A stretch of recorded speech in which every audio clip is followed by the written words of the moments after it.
आज शाम मैं आपसे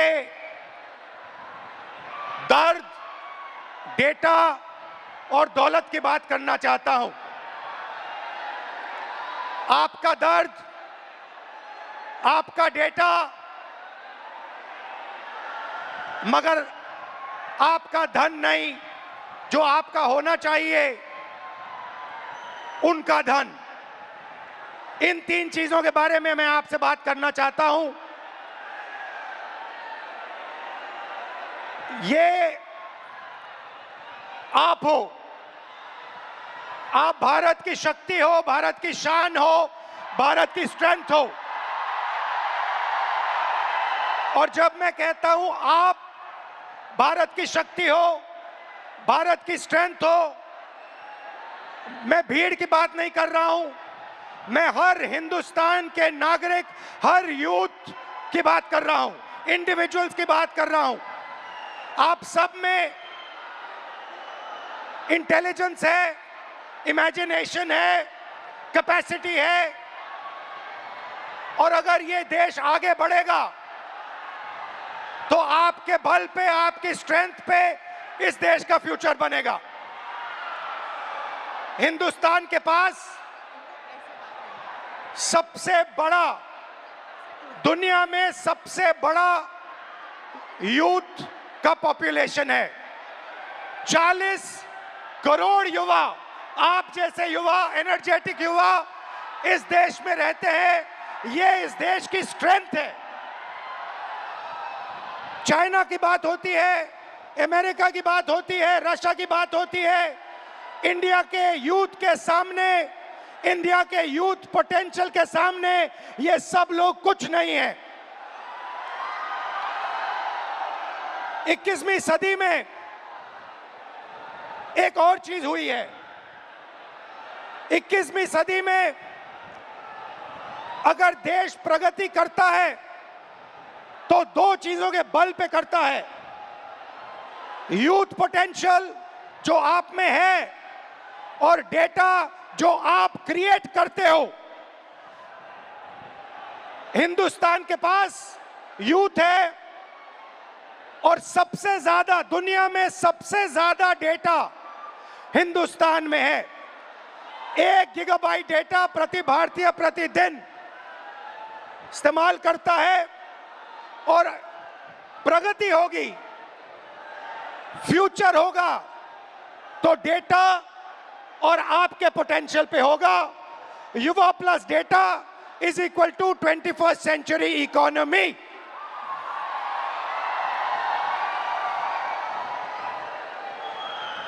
ब्रदर्स एंड सिस्टर्स, मीडिया में एआई की बात होती है। Everybody speaks about AI, but I want to make one thing very clear, and ये आपको समझना चाहिए। आपके डेटा के बिना एआई का कोई मतलब नहीं है। अगर एआई बनता है तो आपके डेटा के बेसिस पे बनता है। 20वीं सदी में पेट्रोल और पेट्रोल इंजन देश को बनाता था। अगर 20वीं सदी में मैं आपके पास आता और आपसे कहता, देखिए मैं आपको पेट्रोल इंजन दे रहा हूं, मगर आपको पेट्रोल नहीं दूंगा, आप मुझे कहते इस पेट्रोल इंजन से मेरा कुछ नहीं होने वाला है। वैसे ही 21वीं सदी में डेटा से ही एआई बनता है। डेटा से आप एआई बना सकते हो, मगर एआई से आप डेटा पैदा नहीं कर सकते हो। और ये डेटा हिंदुस्तान का है और आपका है। आप इसको क्रिएट करते हो, ये आप बनाते हो, ये आपका इमेजिनेशन है, ये हिंदुस्तान की पूंजी है, स्ट्रेंथ है, एसेट है। मगर भाई और बहनों, डेटा आपका, यूथ पोटेंशियल आपका, मगर सिस्टम ने आपको चक्रव्यूह में फंसा रखा है। ये आप देखिए, आपको चक्रव्यूह में फंसा रखा है। भविष्य की बात करें,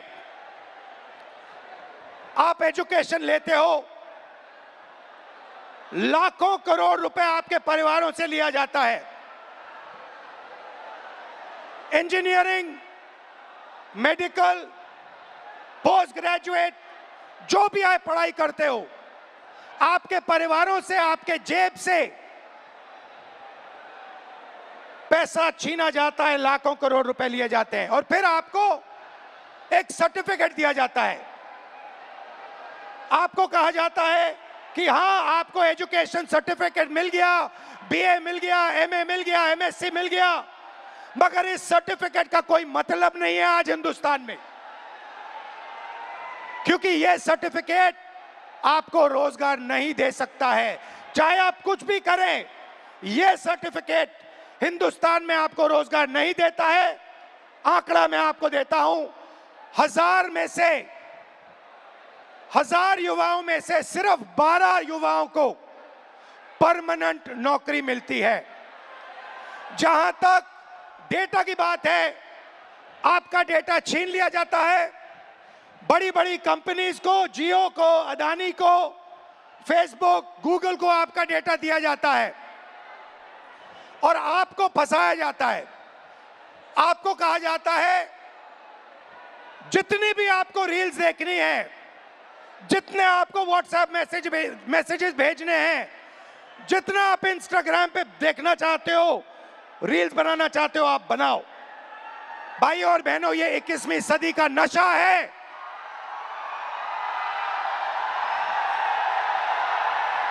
ये 21वीं सदी का नशा है। और फिर आपसे कहा जाता है कि ब्लिंकिट में काम करो, ऊबर में काम करो, मजदूरी करो, 21वीं सदी का नशा लो, मगर तुम्हें नौकरी नहीं मिल सकती, रोजगार नहीं मिल सकता इस हिंदुस्तान में। आइए एक युवा की आवाज सुने। ये जो बोलेंगे, ये आप सबके दिल में है। ये जो सवाल उठा रहे हैं, हिंदुस्तान का हर एक युवा यही सवाल पूछ रहा है, उठा रहा है। होता हम भी सीट खरीद लेते। आज मैं ब्लिंकिट में काम करता हूँ 10 घंटा, उसके बाद मैं पढ़ाई करता हूँ। इंडियन आर्मी का एग्जाम दिया, 1 नंबर से मैं बच गया। सीट खरीदता, मैं ब्लिंकिट में काम नहीं करता। ये कह रहा है कि शिक्षा लेने के लिए मुझे ब्लिंकिट में बंधुआ मजदूर जैसे काम करना पड़ा और उसके बाद, मजदूरी करने के बाद, 21वीं सदी की मजदूरी करने के बाद पेपर लीक होता है और कोई अमीर बच्चा, अमीर परिवार पेपर खरीद के मेरे फ्यूचर को खत्म करता है। आइए, वेलकम। कैसे हैं आप? नाम क्या आपका? मेरा नाम सर अजय राघव है। अविनाश और अजय। हाँ। आइए, अविनाश और अजय दोनों स्टूडेंट्स हैं, इनसे थोड़ा सुनते हैं, इनका एक्सपीरियंस क्या रहा है, बताइए। सर मैं यूपीएसआई एस्पिरेंट हूँ। तो पास पकड़ते हैं। सर मैं यूपीएसआई एस्पिरेंट हूँ और उत्तर प्रदेश में यूपीएसआई की भर्ती 5 साल के बाद आती है। 2020-21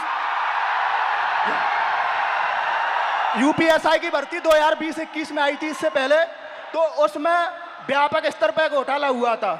मैं मानता हूं इस चीज को कि वो भारत की एग्जामिनेशन हिस्ट्री का सबसे बड़ा घोटाला था। उसमें सैकड़ों एफआईआर दर्ज हुई, 350 से ज़्यादा फेक एलिमेंट, डमी कैंडिडेट पकड़े गए। हमने सैकड़ों इनको प्रूफ दिए, लेकिन इन्होंने भर्ती को पूरा कर दिया। सर मेरा दरोगा बनना एक सपना था। मैं किसान फैमिली से बिलोंग करता हूं, तो मैंने नई भर्ती की आस में और फिर से पढ़ना शुरू कर दिया और मुझे पढ़ते पढ़ते 4 साल गुजर गए। सर 2025 में फिर यूपीएसआई की भर्ती आई और ये चीज़ें 2025 में भी देखने के लिए मिली। सर यूपीएसआई के अंदर स्कोर कार्ड तक रिलीज नहीं करते हैं।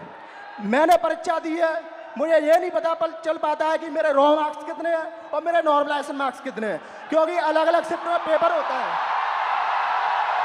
तो ये नॉर्मलाइजेशन का प्रक्रिया अपनाते हैं, ये तक नहीं बताते हैं कि कौन सा नॉर्मलाइजेशन फॉर्मूला इन्होंने यूज किया है।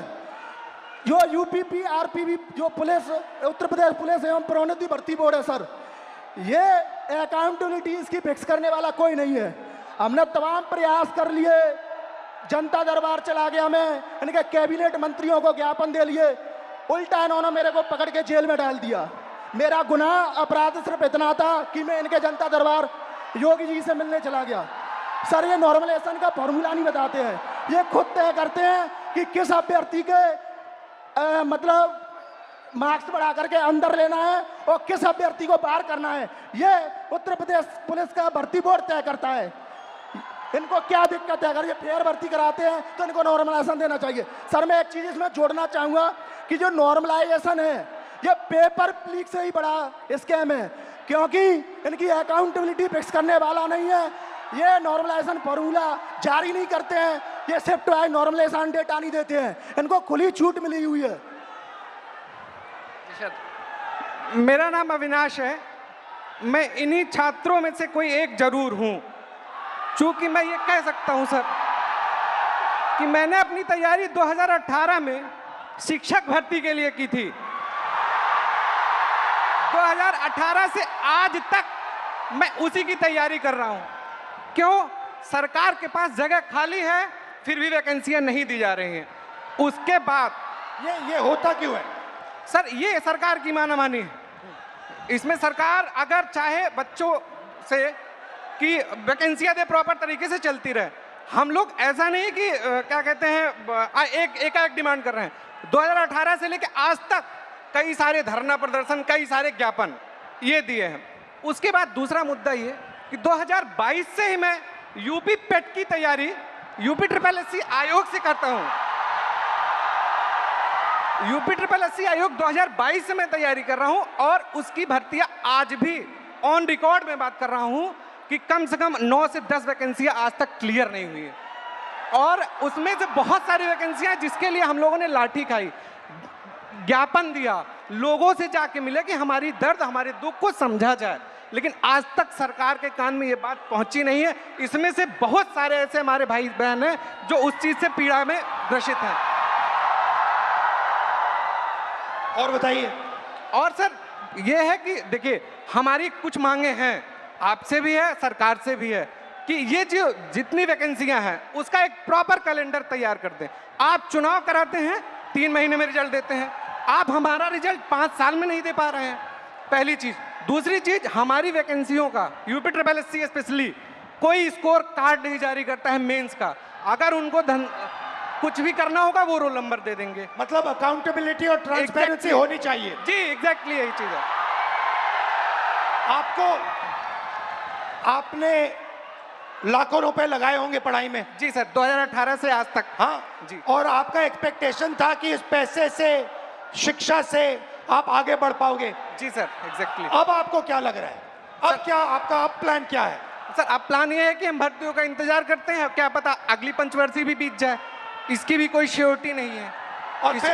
और फिर 3-4 बार एग्जाम करते हो, बीच में पेपर लीक हो जाता है। सर ये इशू तो बहुत सारे हैं। अभी एक यूपी PSC का था, RO का, मैं खुद उसका अभ्यर्थी था।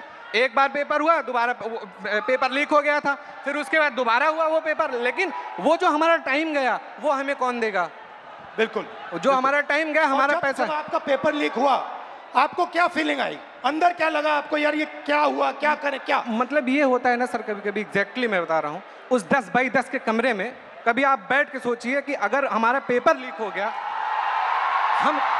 हम किससे बात करें अपनी, किसको अपना मुंह दिखाएं कि यार अब मेरा इस बार नहीं हुआ, पेपर लीक हो गया, मैं किससे जाके कहूँ? और सालों आपने मेहनत की, घंटों आपने मेहनत की और 1 सेकंड में पूरा खत्म हो जाता है। सर एग्जैक्टली यही चीजें होती हैं। और ये जो दुख दर्द है, ये मैं नहीं हूँ, ये इसमें से जितने खड़े हैं सब लाखों करोड़ों युवा हैं सर। आप हिंदुस्तान के शिक्षा के सिस्टम में बिलीव करते हो? सर प्रेजेंट टाइम में तो बिलीव हमारा नहीं है। नहीं है एग्जैक्टली नहीं है। रीजन, अगर आज 2018 से मैं अब बेरोजगार टहल रहा हूँ, कोई स्किल हमें दे दिए होते 2018-17 में, तो मैं कहीं प्राइवेट, फिर सेकेंडरी, इस प्रयागराज में या इस आसपास के इलाकों में हमें कोई ऐसा इशू नहीं है, ऐसे कोई मतलब रिसोर्सेज नहीं है कि मैं प्राइवेट काम कर सकूं, और काम करूं तो वो डेली वेजेस के हिसाब से बहुत कम हो जाएगा। ये आपका क्या है? ये टैटू क्या है? मेरा नाम है अविनाश। अच्छा, आपका नाम है, ठीक है। Thank you Avinash. और कुछ कहना चाहते हो? सर उत्तर प्रदेश में ये पेपर लीक लगातार चल रहे हैं। जब से माननीय योगी आदित्यनाथ जी सरकार में आए हैं तब से मैं उंगलियों पे गिना सकता हूं सर। 2017 दरोगा भर्ती पेपर लीक, उसके बाद यूपी कांस्टेबल 2018 पेपर लीक, उसके बाद 2020-21 की यूपीएसआई भर्ती पेपर लीक, और 2022 का लेखपाल भर्ती पेपर लीक, और 2023 में आरओ एआरओ वो भी पेपर लीक, 2023 का कांस्टेबल भर्ती पेपर लीक, और ये स्कोर कार्ड नॉर्मलाइजेशन की धांधली वर्तमान में चल रही है।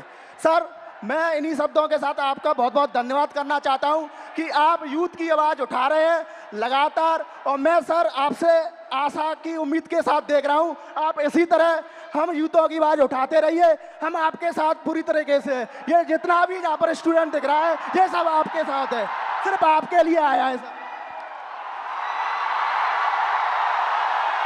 Thank you, thank you. तो आपने सुनी उत्तर प्रदेश के स्टूडेंट्स की आवाज। अब प्रॉब्लम क्या है मैं आपको बताता हूं। प्रॉब्लम है कि आप पढ़ाई करते हो, पैसा डालते हो, मेहनत करते हो, मगर रोजगार के सारे दरवाजे हिंदुस्तान में बंद पड़े हुए हैं। एक दरवाजा खुला नहीं है। दरवाजे कौन से हैं? पहला दरवाजा मैन्युफैक्चरिंग का। आज दुनिया में आपको मेड इन चाइना दिखेगा, मेड इन वियतनाम दिखेगा, मेड इन बांग्लादेश दिखेगा, मगर मेड इन इंडिया नहीं दिखेगा। इसका कारण है नोटबंदी और गलत जीएसटी ने हमारे मैन्युफैक्चरिंग सिस्टम को खत्म कर दिया है। जो छोटे व्यापारी रोजगार दिलवाते थे, जो पहले हिंदुस्तान में होता था, leather industry, textile industry, automobile industry, अलग अलग इंडस्ट्रीज में मैन्युफैक्चरिंग जो होती थी, वो सारा का सारा खत्म हो गया है। पहला दरवाजा बंद। दूसरा दरवाजा एंटरप्रेन्योरशिप का, जिसको स्टार्टअप इंडिया कहा गया।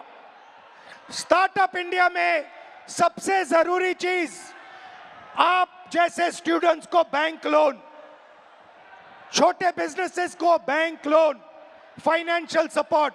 भाई और बहनों, हिंदुस्तान के बैंक्स आप जैसे स्टूडेंट्स को 1 रुपया कभी नहीं देंगे। अंबानी अदानी को लाखों करोड़ रुपए देंगे, मगर आपको 1 रुपया नहीं देंगे। 90% स्मॉल और मीडियम इंडस्ट्रीज जो हैं, उनको बैंक लोन नहीं मिलता है। एंटरप्रेन्योरशिप का दरवाजा बंद है।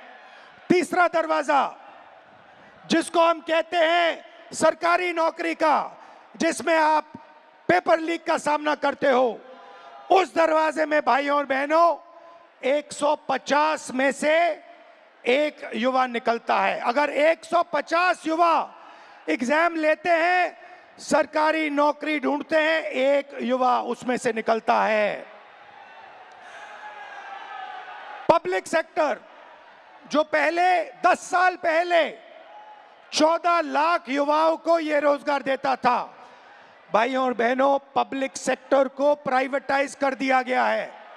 पब्लिक स्कूल्स बंद कर दिए, पब्लिक अस्पताल बंद कर दिए, नवरत्ना उठा के बेच दिए, बीएसएनएल बेच दिया, ऐसी कंपनियां बेच दी, पोर्ट्स, एयरपोर्ट्स, सारा का सारा अदानी जी को पकड़ा दिया।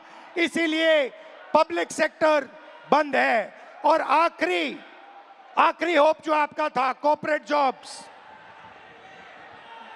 IT, back office, transcription, software, जिसमें पहले हिंदुस्तान के युवाओं को रोजगार मिलता था, वो दरवाजा भी भाइयों और बहनों आपके डेटा का प्रयोग करके एआई से यह भी दरवाजा बंद किया जा रहा है। तो सच्चाई है कि पांचों दरवाजे आपके लिए बंद हैं, और इसीलिए आपको भयंकर दर्द हो रहा है। भाइयों और बहनों, मैं सिस्टम की बात कर रहा हूं। यह सिस्टम क्या है और यह सिस्टम को कौन चलाता है?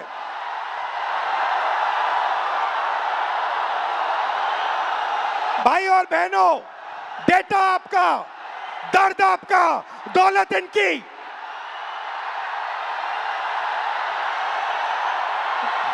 फर्द आपका, डेटा आपका, दौलत इनकी।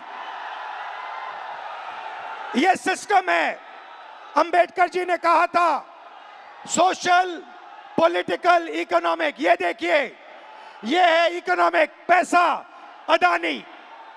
इनकी आमदनी 10 साल में 30 गुना बढ़ी है। ये पहले ग्लोबल रिच लिस्ट में 600 नंबर पे हुआ करते थे, 10 साल के अंदर ये दूसरे नंबर पे पहुंच गए। ये पूरे सिस्टम को फाइनेंशियल सपोर्ट देते हैं। बीच में पॉलिटिकल, मोदी जी, अमित शाह जी। बीजेपी का बैलेंस 150 करोड़ रुपए का होता था बैंक में, आज इनका बैंक बैलेंस 10,000 करोड़ रुपए का है। 10,000 करोड़ रुपए का एक पॉलिटिकल पार्टी का बैंक बैलेंस। नरेंद्र मोदी जी आपका ध्यान भटकाते हैं और पॉलिटिकल सिस्टम चलाते हैं। वोट चोरी होती है, वोटर लिस्ट में ब्राजील की औरतें आती है।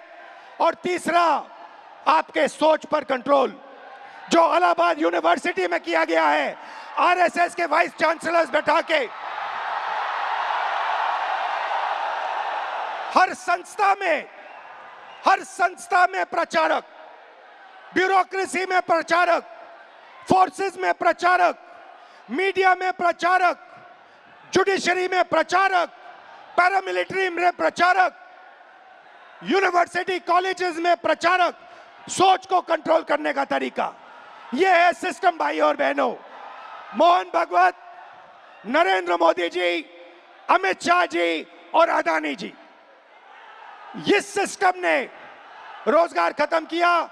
इस सिस्टम ने यूनिवर्सिटीज को कैप्चर किया। इस सिस्टम ने आप पर आक्रमण किया है। मगर इस अंधेरे में आप लोगों ने लाइट जला दी। ये देखिए, इस अंधेरे में आपने वो करा जो आपके माता पिता नहीं कर पाए। वो अपने डर का सामना नहीं कर पाए, मगर हिंदुस्तान के स्टूडेंट्स, हिंदुस्तान के युवाओं ने अपने डर का सामना किया और देश को बदल दिया। आपने आवाज रखी आपने अपनी आवाज रखी, नफरत के साथ नहीं, मोहब्बत के साथ आपने अपनी आवाज रखी। आइए हम आपकी आवाज सुने। नमस्कार, आपका नाम? नमस्कार। और मैं पटना यूनिवर्सिटी से हूँ। नमस्कार। आप? मेरा नाम हिमांशु कुमार हुआ। हिमांशु जी जी जी। शिफत फैज, इलाहाबाद यूनिवर्सिटी LLB। नमस्कार सर, मेरा नाम कुणाल पांडे, मैं इलाहाबाद विश्वविद्यालय से। शाबाश, वेलकम आप सबका। मैं आपसे आज, अभी मैंने कहा कि अंधेरे में आप लोगों ने लाइट दिखा दी, अंधेरे में आप लोगों ने टॉर्च दिखा दी, और आपने प्यार से किया, मोहब्बत से किया, नफरत से नहीं किया, क्रोध से नहीं किया, हिंसा से नहीं किया। तो ये पूरी भीड़ आपका एक्सपीरियंस सुनना चाहती है। आपने क्या सहा, आपने क्या किया, थोड़ा बताइए, एक एक करके बताइए। साथियों, जो 22 जुलाई को पटना में बिहार बंद का कॉल था, हम लोग राजभवन मार्च कर रहे थे और वहाँ एक चीज़ हमें एहसास हुआ कि पुलिस ऐसे मौके की तलाश में थी कि वो हम पे लाठी भी चार्ज कर ले, उन पे इल्ज़ाम ना हो। जब हम राजभवन से थोड़ी देर पहले पहुँचे, वहाँ पे पुलिस वाले थे बिना बैच के, और लाठी की जगह पे वो बैम्बू लिए हुए थे। उनसे जब पूछा गया आपका बैच कहाँ है, तो वहाँ से अधिकारी पूछते हैं कि आप कौन हो पूछने वाले। मैं बताता हूँ तो कहते हैं इससे क्या होगा। हमने कहा सर इतने बच्चे मरे, उनका जवाब कौन देगा। कहते वो तो चले गए, अब क्या तुम भी जाना चाहते हो। मैंने कहा सर वो तो चले गए, लेकिन आप बदलने का वक्त आ गया, क्योंकि अब नहीं बदलेगा सर, कभी नहीं बदलेगा। हम छात्र युवा देश के भविष्य हैं। उसके बाद वो वाटर कैनन चलाने लगते हैं, जिससे हमें फर्क नहीं पड़ता है। उसके बाद वो लाठी चार्ज करते हैं, जिससे उनका टारगेट था या सर पे मारो या पैर में। उन्होंने मेरे पैर पे बहुत मारा, मैं गिर गया। उसके बाद वो लाठी चार्ज करने लगे, स्टोन चलाने लगे, आंसू गैस। और एक बात मैं आपको बता दूं, जब मैं गिर गया उसके बाद जो DSP हैं वो आके दोबारा मेरे पेट पे मार दी, जबकि मेरा लेग डैमेज था। कुछ छात्र मुझे वहाँ से उठा के ले जाते हैं, साइड रखते हैं। पुलिस वाले आके कहते हैं ये छात्र थोड़े हैं, इसको तो जेल भेजना चाहिए। इवन वो एम्बुलेंस नहीं आने देते हैं। मुझे 3 इडियट की मूवी की तरह स्कूटी पे हॉस्पिटल ले जाना पड़ता है। बीच में आ जाओ, बीच में आ जाओ। जैसे सर मैंने बताया कि वो एम्बुलेंस तक नहीं आने देते हैं। हमें 3 इडियट के स्कूटी की तरह मुझे स्कूटी पे हॉस्पिटल ले जाया गया है, और नेक्स्ट डे जब फिर मैं हॉस्पिटल जाता हूँ मुझे डिटेन किया जाता है। मेरे पैर में बैंडेज लगा था, 15 घंटा मुझे थाने में बंद करके रखा गया, और जितने फोटो थे सबसे मुझे मिलाया गया। नाम पूछा गया, जब मैं नाम बताया तो इंचार्ज कहती है इसको तो मुझे लगता है कहीं देखा है। मैंने कहा मैम मैं नॉर्मल स्टूडेंट हूँ, मेरे ऊपर एक भी FIR नहीं है। तो कह रही वो तो मैं देख लूँगा। धमके दिए जाते हैं उन्हें। हमें मैं ये बता दूं कि जब हमें PR बॉन्ड साइन करवाया गया उसके बाद हमारे एड्रेस पे डिटेन करने के लिए छापे पड़ रहे हैं। हम छात्र हैं, देश के भविष्य हैं, और आज आप हमारे पर अत्याचार कर रहे हैं। हम क्या कह रहे हैं, हमें तो नौकरी चाहिए। हम पहले नौकरी के लिए आंदोलन करें, फिर एग्जाम के लिए आंदोलन करें, फिर रिजल्ट के लिए आंदोलन करें, और फिर पेपर लिखे उसके लिए आंदोलन। हम छात्र हैं या आंदोलन जीवी है?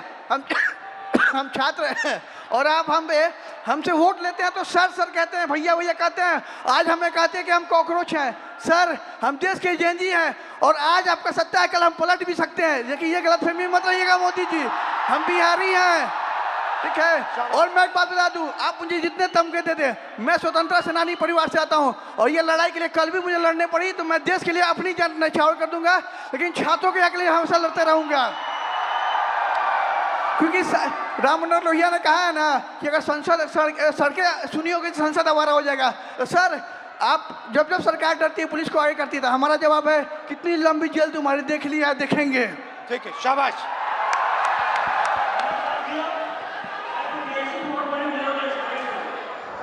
सर मैं मतलब कि मैं बीएड हमारी मम्मी करवाई थी ज़मीन बेचकर। 4 साल से वैकेंसी अभी तक नहीं आई है सर। जब आंदोलन करने जा रहा हूँ तो सर मतलब कि सम्राट चौधरी का गुंडा जो कि पुलिस जो हम लोग को लाठी से मारती है और जेल भेजती है। सर जब हम लोग आंदोलन करते हैं तो डिटेन कर लिया जाता है। उसके बाद मतलब कि कुछ भैया को जेल भेज दिया जाता है। उसके बाद मतलब कि हम लोग जब स्टेट क्वालिफाइड। रिलैक्स करो, कोई प्रॉब्लम नहीं है, घर में हो अपने, खुल के बोलो, टेंशन मत लो। ये जब मैं पहली बार ऐसे बोला था मैं भी नर्वस था, इसमें कोई प्रॉब्लम नहीं है, खुल के बोलो। सर मैं मतलब state qualified state qualified PG BEd करके आया हूँ, फिर भी 4 साल से वैकेंसी नहीं आई है सर। जब मतलब कि आंदोलन 4, 5, 6 साल से मैं पटना में रहकर पढ़ाई करता हूँ, किसान का बेटा हूँ सर। ये महीना का 10 से 15 हज़ार रुपये खर्चा होता है सर, कहाँ से मम्मी देगी? अब मम्मी टेंशन में चली जाती है। मेरे पास 2 ऑप्शन है सर, या चाय का दुकान खोलूँगा या सुसाइड करूँगा सर, उसके अलावा कोई ऑप्शन नहीं है सर मेरे पास। सुसाइड आपका ऑप्शन नहीं हो सकता ब्रदर। मेरे पास PG BEd इतना स्टेट क्वालिफाइड होने के बाद 20,000 का नौकरी भी नहीं मिलेगा सर पूरा इंडिया में। उसके बाद मैं सर जब मतलब कि मम्मी मतलब कि सुनती है कि आंदोलन में गया है तो मम्मी को पानी चढ़ने लगता है सर टेंशन से। उसके बाद सर मतलब हमारे एक मंत्री हैं बिहार के, अशोक चौधरी नाम है सर, वो 56 साल के होकर वो प्रोफेसर बने हैं सर, जो कि नीतीश कुमार के राइट हैंड है सर। वो कैसे बन गए सर? बिना विदाउट इंटरव्यू का कैसे बने सर? एक सीट खा गया सर ये मतलब युवा का। अच्छा आपके फैमिली ने कर्ज लिया? सर जमीन बेच के मतलब BEd किया हूँ सर। सोच लीजिए कि हम किस लेवल के हैं फैमिली सर। अभी तक 4 साल से वैकेंसी नहीं आई है सर। सोचिए हर महीना सर हम मतलब वैकेंसी डेट निकाला जाता है, लेकिन निकाला मतलब कि वो निकलता नहीं है सर। आज भी सितंबर में एग्जाम का डेट दिया हुआ है, अभी तक फॉर्म नहीं आया है सर। फिर आंदोलन करूंगा, फिर थाना में जमा होऊंगा, लेकिन डरूंगा नहीं सर इस सम्राट चौधरी के गुंडा से। शाबाश शाबाश, बहुत अच्छा बोले। ग्रीटिंग्स टू ऑल, मेरा नाम शिफत फैज है और मैं थोड़ा पास से पकड़ा। ग्रीटिंग्स टू ऑल, मेरा नाम शिफत फैज है और मैं फर्स्ट फीमेल वाइस प्रेसिडेंट हूँ पटना यूनिवर्सिटी स्टूडेंट यूनियन की, इंडिपेंडेंटली इलेक्टेड। जब 20 तारीख को दिल्ली के जंतर मंतर के प्रोटेस्ट के दौरान पुलिस और गवर्नमेंट के थ्रू स्टूडेंट पर ब्रूटली मारा पीटा गया, उन पर वाटर कैनाल्स फेंके गए, उन पर टीयर गैसेस चार्ज किए गए, उसके खिलाफ 22 जुलाई को पटना में स्टूडेंट्स ने प्रोटेस्ट का कॉल दिया। वहाँ स्टूडेंट्स मौजूद हुए और पीसफुल प्रोटेस्ट उन्होंने स्टार्ट किया, लेकिन फिर बिहार पुलिस और बिहार सरकार ने स्टूडेंट के साथ फिर से ब्रूटली ट्रीट किया, उन्हें मारा और रातों रात उनके घर से उन्हें डिटेन कर लिया जाता है बिना इस जानकारी के कि वो कौन से पुलिस स्टेशन में है, वो कौन से किस थाने में है।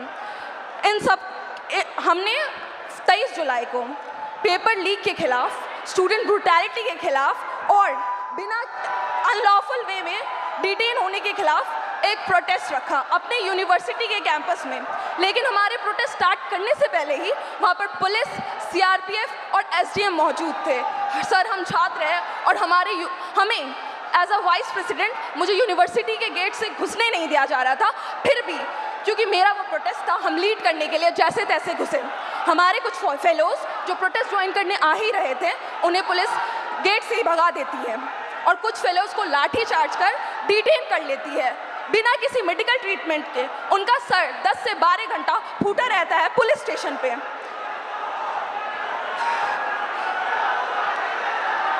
लेकिन Don't worry, relax. लेकिन उस रात हमें छोड़ दिया जाता है। लेकिन अगले सुबह से बिहार की सड़कों पे जो स्टूडेंट प्रोटेस्ट नहीं भी कर रहे थे, उन्हें उठा लिया जाता है लाइब्रेरी से, उनके घर से, बिना किसी पुलिस वारंट को। और 25 जुलाई को शिवान में एक 47 फायर किया जाता है, उसमें एक स्टूडेंट की मौत हो जाती है और एक स्टूडेंट हॉस्पिटलाइज रहता है। क्या इसके खिलाफ बिहार सरकार ने अपनी एक आवाज़ नहीं उठाई, ना ही एक बात रखी? खैर, आप सब जानते हैं कि बुराई का अंत होता है और हमारी जीत हुई। 25 जुलाई को जब आप लोग धर्मेंद्र प्रधान की इस्तीफा की खुशी मना रहे थे, तब बिहार के छात्रों में अलग सा डर और भय मौजूद था। उन्हें कहीं से भी कभी भी अरेस्ट कर डिटेन कर लिया जाता और उन्हें किस पुलिस स्टेशन में भेजा जाता, इसका कोई अता पता नहीं है। चलिए अब हम बिहार के महिला शिक्षा व्यवस्था पर बात करते हैं। जब एक बिहार की लड़की अपने पढ़ाई के लिए लड़ती है तो सबसे पहला लड़ाई उसका उसके घर वाले से होता है। वो जैसे तैसे घर से निकल तो जाती है, फिर बिहार सरकार वैकेंसी नहीं निकालती है, फिर उसके लिए वो प्रोटेस्ट करती है, वैकेंसी निकालती है, फिर पेपर लीक हो जाता है, फिर उसके लिए वो प्रोटेस्ट करती है, उसी दौरान उन्हें मारा जाता है, डिटेन कर लिया जाता है, अरेस्ट कर लिया जाता है। हम स्टूडेंट हैं, कोई प्रोटेस्टर नहीं है, और फिर बिहार सरकार इसी चक्रव्यूह में हमें छोड़ देती है। खैर, यही है हमारे बिहार का शिक्षा व्यवस्था। और सर, हमारा गवर्नमेंट से यही अपील है कि अगर आपको लगता है कि हम आपके डिटेन और अरेस्ट से डर जाएंगे तो ये आपकी गलतफहमी है।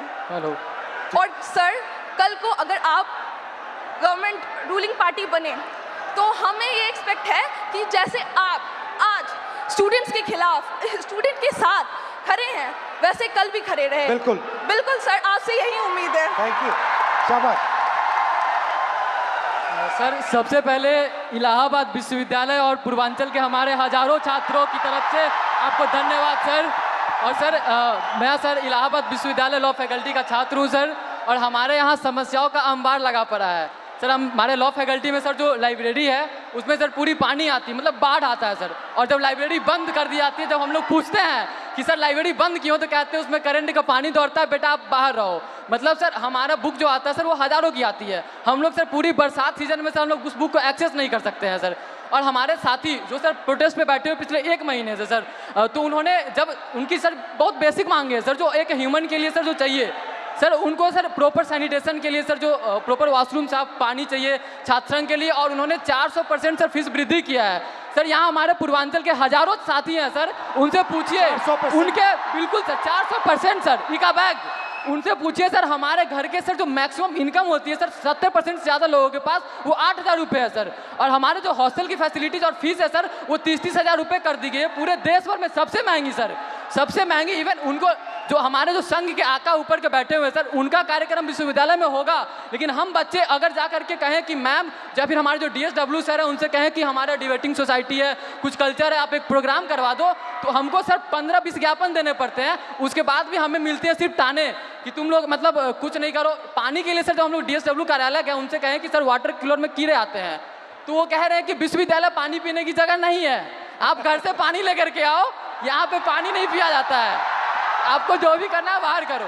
सर 24 घंटे हम लोग क्या कि लाइब्रेरी को आप 24 घंटे ओपन करो, हम लोग पढ़े, तो वो कह रहे हैं कि 8 घंटे करते हैं, उसको किए, फिर उसके बाद वो कह रहे हैं कि 24 घंटे लेके पढ़ कर क्या करोगे, कौन सा कलेक्टर बनना है तुमको, आप बताइए सर।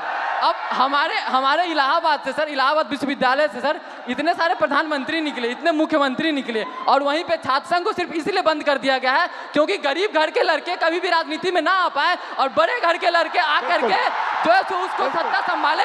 हम लोग हमेशा सिर्फ गुलामी करें, हमारी मानसिकता ऐसी बना दी जा रही है। और अगर आप कुछ भी बोलो तो उनके से संघ के गुंडे पाल रखे हैं। अभी 2 दिन पहले की बात है सर, आपने भी कमेंट किया था उस पर सर, आपकी आवाज़ उठाए हमारे लिए सर, फिर से धन्यवाद सर। हमारे साथी आशुतोष मौर्य, सौरभ गढ़वाल, शिवम यादव, ये लोग बैठे थे सर, हम लोगों पे सर पीछे गेट से जो उनके जो प्रॉक्टर सोकल जो गार्ड उनके होते हैं जिनमें किन्हीं का नेम प्लेट नहीं लगा सर, हम लोग अगर 10 बार आन जान करेंगे हमें 10 बार दिखाना, उनमें से किन्हीं का नहीं है सर। वो पीछे वाले गेट से सर कम से कम 60 से अंदर लड़के भेजे और उसके बाद वो आए और बर्बरता से हमसे झगड़ा हुआ सर, हम लोगों से सर, मतलब उनकी हाथापाई, मतलब हम लोग बैठे थे, हमारा सारा सामान छीन लिया गया, हम लोग को भगा दिया गया, हम लोग को मजबूरन सर वहाँ पे पीछे पुलिस भी खड़ी थी सर, हमारे यूनिवर्सिटी की थाना है सर, 2 पुलिस वाले पीछे खड़े हैं और वो 2 लोग थे सर। और दिन जब हम लोग रहते हैं तो वहाँ पे सर 3-3 गाड़ियाँ आकर के लगती हैं, ऐसे लगता है कि हम लोग कोई आतंकवादी बैठे हैं, अंदर जा करके क्या ही कर लेगा ये लोग। और सर उसके अलावा सर हेल्थ फैसिलिटी पे हम लोग आते हैं तो उसके लिए आप आवाज़ उठाए तो बोलता है कि सरकार बाहर रखा है ना, बाहर जाओ आप। हमारे पास सर मतलब कहने को वहाँ पे शिक्षा से लेकर के सर जो नियुक्तियाँ जो होती हैं सर वो ट्रांसपेरेंट नहीं है। आप सवाल करोगे आपकी डिग्री रोक दी जाएंगी। अभी हमारे साथियों पे सर मुकदमे कर दिए गए, अभी हम दोनों यहाँ पे हैं, हो सकता है कल पे हम दोनों पे मुकदमा होगा। बिल्कुल सर, ये वहाँ का नियम है सर। सर हम कह देना चाहते हैं, बिल्कुल सर हम कह देना चाहते हैं सर, हम गांधी के अनुयायी थे, गांधी के अनुयायी है, गांधी के अनुयायी रहेंगे और उन संघी या कोई भी हो सर हम डरने वाले नहीं है। आइडियोलॉजी से समझौता सर जीवन में कभी नहीं होगा। हम पहले भी आपके खिलाफ थे, हम पहले भी अन्याय के खिलाफ थे, हम आज भी है सर, हम आगे भी रहेंगे। और सर आपके साथ के लिए सर फिर से हमारे सभी पूर्वांचल के साथियों की तरफ से सर एकदम फिर से धन्यवाद सर, आप हमारे लिए आए सर, धन्यवाद सर। बहुत अच्छा बोले आप। सर मेरा नाम कुणाल कुमार पांडे है सर, मैं इलाहाबाद विश्वविद्यालय के 3य वर्ष का छात्र हूं सर। सर हमारे विश्वविद्यालय में सर जो सीटें हैं उसमें 50% की कटौती कर दी जाती है और हमारा जो फी है सर उसे एक बार में 400% की बढ़ा दिया जाता है और प्रत्येक वर्ष 10% की वृद्धि की जाती है। सर इसी के विरोध में हम लोग पिछले 30 दिनों से धरना प्रदर्शन कर रहे हैं। सर हमें विश्वविद्यालय में धरना नहीं देने दिया जाता है सर, और सर हमें कभी कठिनाइयों का सामना करना पड़ता है। और सर हमारे जो VC मैम है सर, वो जो छात्र धरना प्रदर्शन करते हैं सर उन पर FIR कर देती है। हमारे 5 साथियों पर FIR कर दिया गया है और उन्हें विश्वविद्यालय के अंदर प्रवेश मना कर दिया गया है सर। हम इससे बहुत पीड़ित हैं सर। इलाहाबाद विश्वविद्यालय के सभी छात्र बहुत उम्मीद से आपके पास आए हैं सर। मुझे पता है मैं यहाँ से जाऊँगा, कल मेरा भी निलंबन हो जाएगा, मेरे पर भी FIR हो जाएगा, लेकिन मैं अपने VC मैम से कहना चाहूँगा, मैम मैं इलाहाबाद विश्वविद्यालय का छात्र हूँ, ना मैं निलंबन से डरता हूँ, ना मैं AK-47 से डरता हूँ। जो मेरा हक है, जो मेरा अधिकार है, मैं वो लेकर रहूँगा और जब तक हमारी मांगे पूरी नहीं होती हम इस धरने से नहीं उठेंगे।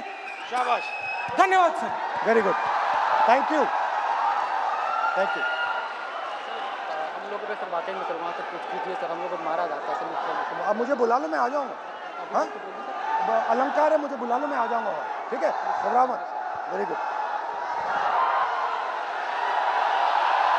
तो ये थी बिहार और उत्तर प्रदेश और इलाहाबाद यूनिवर्सिटी की आवाज।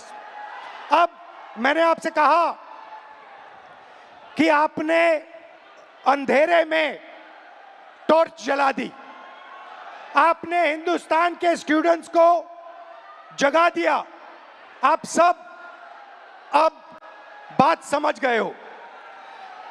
मैंने आपसे सिस्टम की बात की।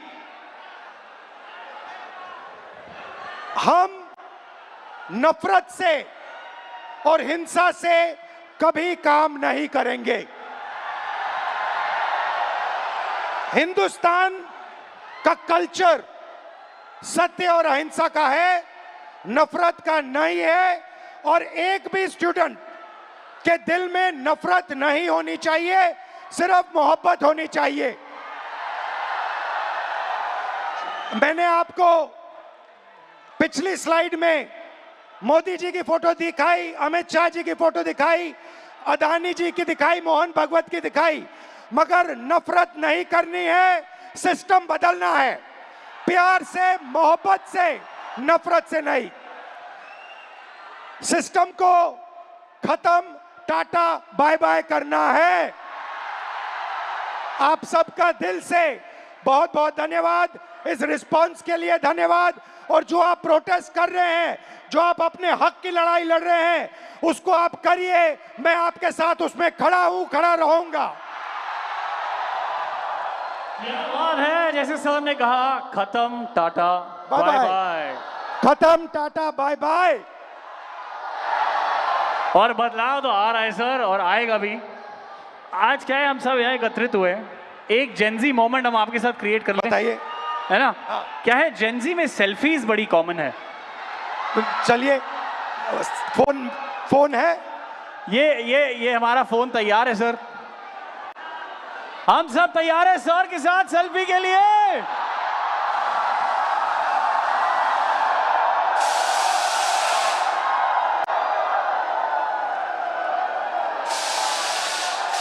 Thank you, thank you so very much. Lovely.